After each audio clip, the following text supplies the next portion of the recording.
চলে এসেছি আজকে একটা নতুন কিছু আইডিয়া নিয়ে। আজকের কাজটা অনেকটাই অন্যরকম। আগে বলে নিই এটা কিসের কৌটো। বাসন মাজার যে সাবানের কৌটোগুলো হয় না, সেগুলো প্রায় অনেক কটাই জমে গিয়েছিল আমাদের বাড়িতে। তাই ভাবলাম এর ওপর তো নতুন কিছু ট্রাই করা যেতেই পারে। আজকের ডিজাইনটা করেছি আমি বহু আর্টের ওপর। তোমরা তো আগেই শুনেছো বহু আর্টের নাম, বাট আমি কিন্তু ফার্স্ট টাইম ট্রাই করছি। এর আগে আমি অনেক জিনিসের উপরে ডিজাইন করেছি, তবে বহু আর্টই প্রথমবার করছি।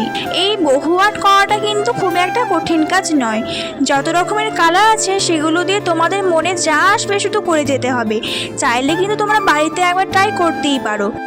যেহেতু আমি প্রথমবার বহু আর্ট করছি, তাই খুব এক্সাইটেড ছিলাম ফাইনাল লুকটা দেখার জন্য। এই কৌটোটাকে আমি ফ্লাওয়ার টব হিসাবে ব্যবহার করেছি।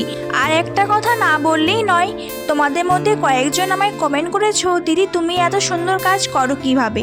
সত্যি কথা বলতে আমি এইভাবে কোনোদিন সোশ্যাল মিডিয়াতে আসি। আমি আমার কাজের প্রতি ভালো লাগা থেকে এটা আমি করি। আমি শুধু চাই আমি আমার ভালো কাজের বিনিময়ে তোমাদের থেকে পাওয়া ভালোবাসা।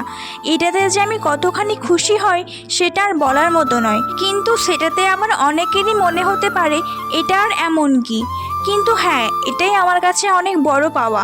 তোমরা হয়তো জানো না, তোমাদের এই ছোট ছোট সাপোর্টে এই ভিতু মেয়েটাকে ঠিক কতটা সাহস যোগায়।